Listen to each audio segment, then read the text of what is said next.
Hey guys, how's it going? Today we're going to take a look at the Blackberry KeyOne. Now this is a device that I heard about in the beginning of this year, and I've been meaning to get my hands on this thing for a while now.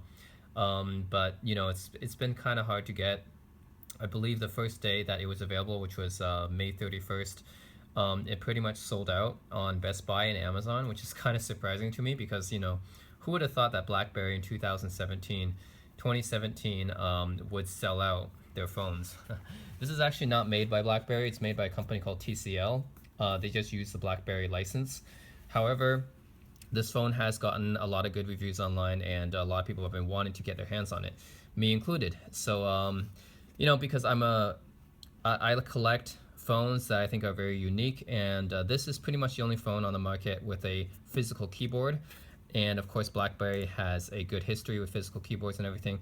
And of course, I want to upgrade my BlackBerry Priv as well, because that phone had a lot of disappointments, let's say.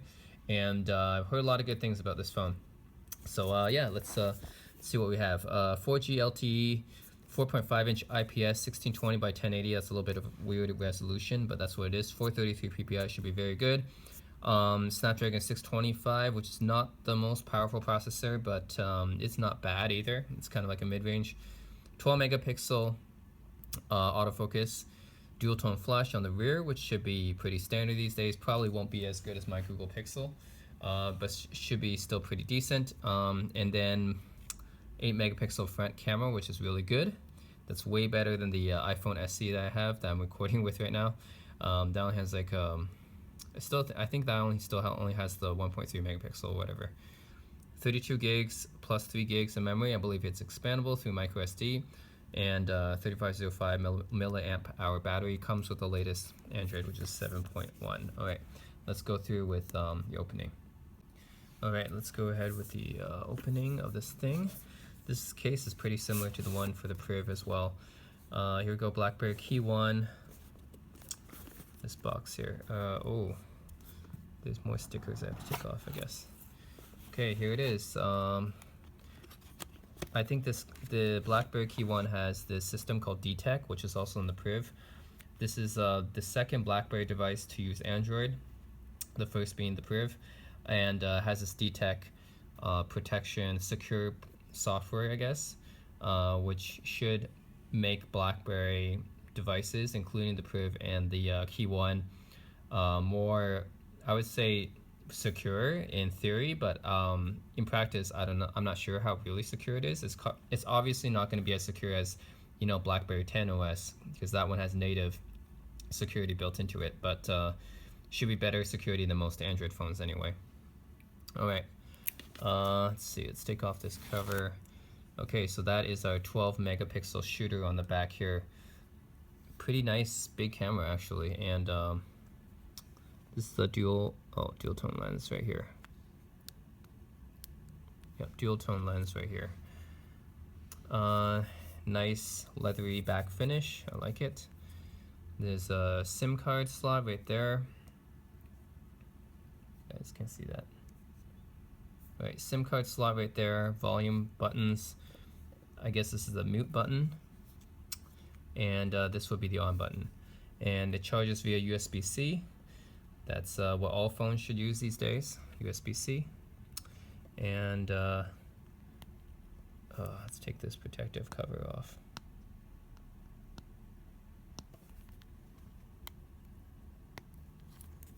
Oh, this one down here. Here we go. All right. So yeah, this is a pretty good screen. I would say 4.5 inches is pretty good. And this keyboard is pretty nice, I think. It feels pretty nice, especially when compared to my Priv. I don't have my Priv here right now. I actually got rid of it. But I think the keyboard here is definitely an improvement over the Priv's keyboard. The Priv keyboard I felt was just way too small, really hard to click, and of course it was a slider. So it was basically like this, except it can go up, you know, more. It's more vertical, more taller, so it's really hard to actually use it with one hand. This I can easily see this one I can easily use with one hand. It's just very comfortable to grip. You know, I can even type with one hand, so that's definitely a lot more usable than the Priv was in that sense. Yeah, pretty good. And of course you have the webcam up here. It should be 8 megapixel webcam right there. I think it's stereo speakers maybe too. Reset button. Should be micro SD in this thing, I believe. Okay, let's see what does the manual say. We also get, here we go, we get the SIM card removal key, which even iPhone does not give you. Okay. Oh, fingerprint sensor is actually on the space bar. That's pretty interesting, and that's a really good place to put it. Actually, I did not think about that. That's a good place to put it. Notification LED. So that's notification LED right there in the webcam. So that's pretty cool. This should be micro SD right in this thing.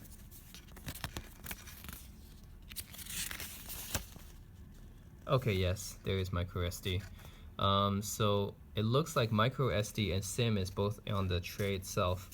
So yeah, once you take out this little tray thing for the SIM card slot, it actually also includes the micro SD slot. Yeah, that's what I thought. And of course, it includes the charger right here, as well as some okay looking earphones, I guess. It won't be anything special, but there's some earphones as well, and yeah, USB-C cable. So yeah, that's it. That's the Blackberry KeyOne unboxing. This is probably going to replace my Google Pixel. So here it is compared to my Google Pixel right here. You can see size difference. It's a little bit bigger than the Google Pixel actually, even though the screen is smaller. This is 4.5 inch. This is a 5-inch screen, but of course this has a keyboard on it, which takes up some space. The thing I don't like about the Pixel, Pixel is a really good phone. I love the camera on this phone, and I love how fast it is. It's a really good phone, really fast and responsive, really great camera on it. But there's some things I don't like it doesn't have a micro SD card slot, and you have to buy either 32 or 128 gigs, which means you could run out of space potentially. And the other thing is this is not, well, this is a minor complaint, but this is not water resistant like my Xperia was. Well, the Blackberry is not water resistant either, so I guess can't really complain about that. I did like my Xperia Z3 compact in that area. The other thing I don't like is, so the Pixel, if you look at the back, why I'm basically using this as my main phone now is the back, this part here is aluminum, and then the top part here is made of glass for some reason. Now because it's made of glass, when I drop this, that's why the top here kind of shattered.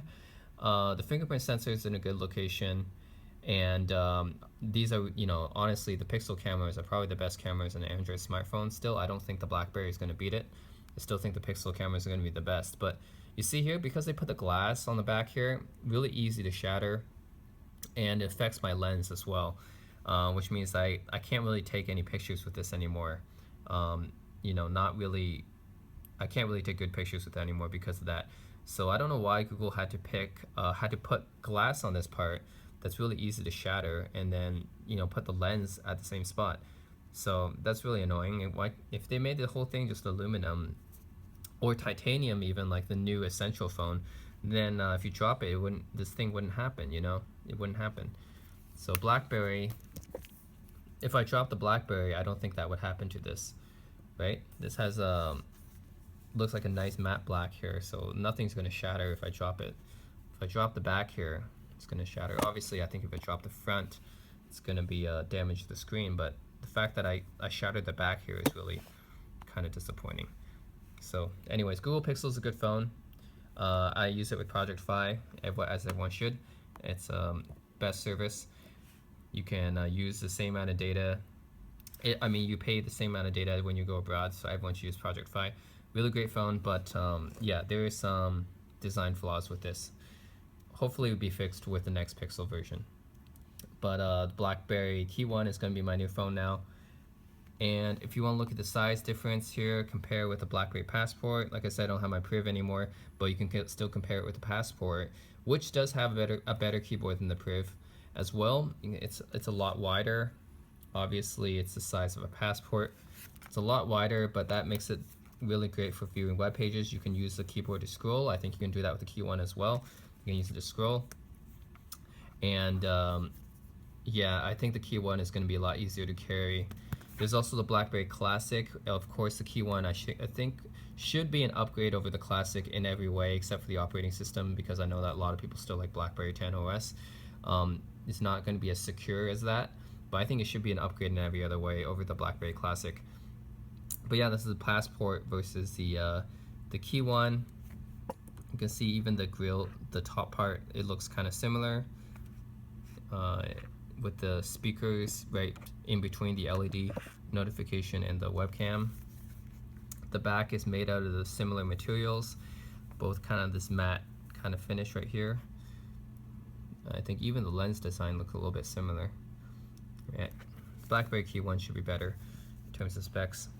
But yeah, and another thing, guys, I want to show you that I didn't show before, I think, in another video is, so I have a Huawei watch right here. This is Android Wear watch, which I've done in a previous video, but I haven't shown you guys this with Android Wear 2, which I updated it with. So right now I'm using it with my Pixel.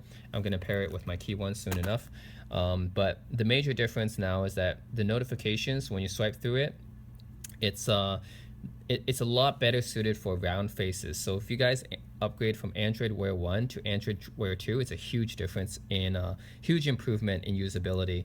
Because now it used to be just like have a rectangular face, or something not really suited to the round face. But now, if you see your notifications, it's very well formatted to the round form factor, this round design, right? So I can see this is my calendar right now. This is Facebook, eBay, right? So it's just much better suited to the round form factor than the Android Wear 1. And it used to be that you had to hold on the face to update the watch face, but now you just swipe it through like this, and then you can go through the different watch faces and stuff like that. So you can do that. You can either go left or right. I think right will do. Oh no, I guess not. Yeah, maybe it's just going when you're just swiping. Oh no, you can, right? You can swipe right or left to switch the watch faces, which is a lot more natural. The other thing is, before, doing this would bring over the menu on the Android Wear 1, but now using the crown key would actually bring up the menu instead. And the menu looks very different.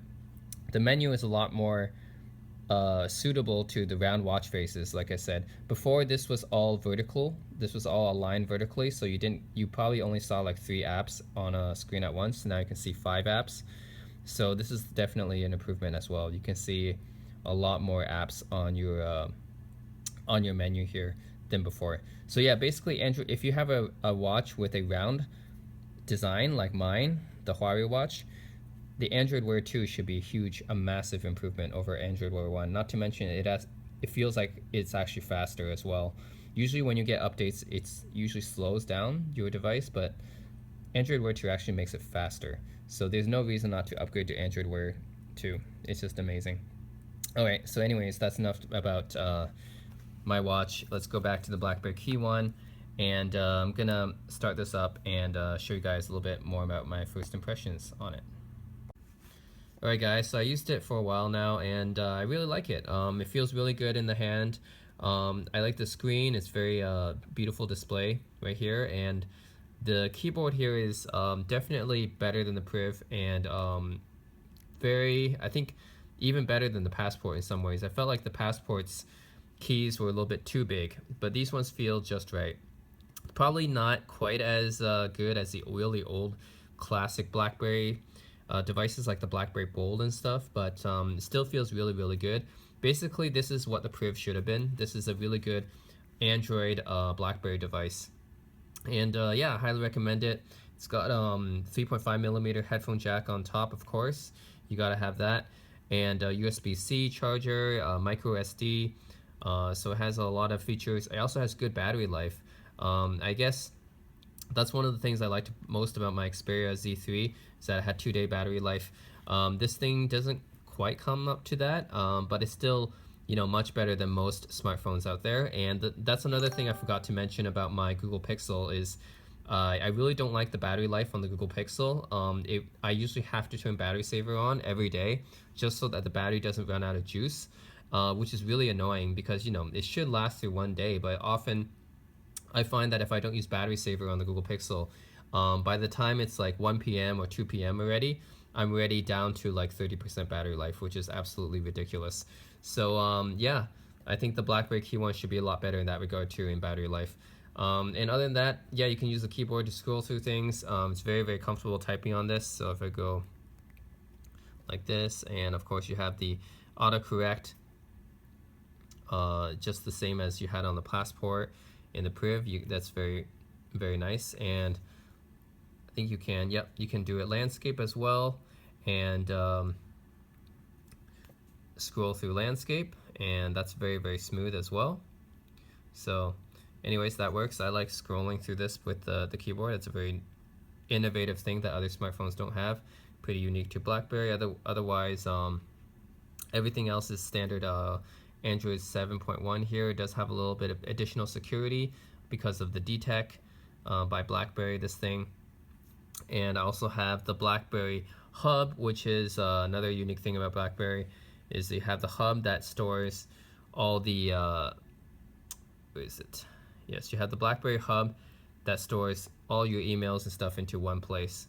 So yeah, anyways, okay, and of course I gotta have Yura here on the lock screen like I do for all of my mobile devices. I always have her, Yura from Girls Day, as the wallpaper for my lock screen, just because it looks really good. And yeah, fingerprint sensor, everything works well. And yeah, that's it. Also, this little button right here is a convenience button. You can assign it to whatever you want. So I assigned it to yeah, the convenience key right here. So I assigned it to the camera, and I think the camera's pretty good.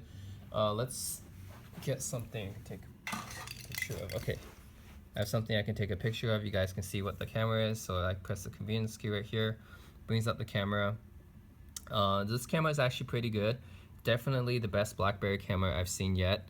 You can make 16:9, 3:2, 1:1, 4:3 aspect ratios, HDR. It has that, and it has okay, that's all the video. You can do 4K, I believe. Yeah, you can do 4K up to 4K 30 FPS. It has video stabilization, which even my iPhone SE doesn't have. Yeah, and it has, of course, flash and everything else. Selfie cam is an 8 megapixel. This is the 8 megapixel selfie cam right here, so definitely one of the best selfie cams I've seen. And I think you can adjust the exposure here, even right here, adjust the exposure. So yeah, if I want to take a picture of this, focus. Yeah, so that's safe. No, maybe I have to hold it for a while. Oh, okay, so maybe this button here only opens the camera app. It cannot actually function as a shutter button. My bad. So I guess I actually have to press the virtual button here. Panorama, slow motion, of course I can do all of that. And you can put a filter on it, vivid, for example. Ooh, it's all vivid now. So let's see what the photo looks like. Pretty good, I would say. That's pretty good. You can, I know it's weird because you're watching this through my iPhone. I'm recording using my iPhone right now, so you're not gonna like see what it actually looks like. But for me, this looks really, really sharp. You can tell I even blurred a little bit the background there. You have a little bit of bokeh there. So yeah, it's very nice. A 12 megapixel shooter. Better than the Priv and the Passport, I believe, and probably the best that BlackBerry's ever put on a phone. Not sure if it's comparable to the Pixel or not. I still think the Pixel camera is really one of the best, but definitely a pretty good camera. It's no slouch. And that's it. That's the BlackBerry KeyOne, and it's a really good phone. I enjoy it, and I'll probably be using this one just to stand out a little bit. Oh wow, he has a physical keyboard on his phone. You know, everyone else carries around the little black slabs that all look the same, and have something a little bit different, so I like that. And yeah, hope you guys enjoyed this unboxing and mini review. That's it. See you guys next time.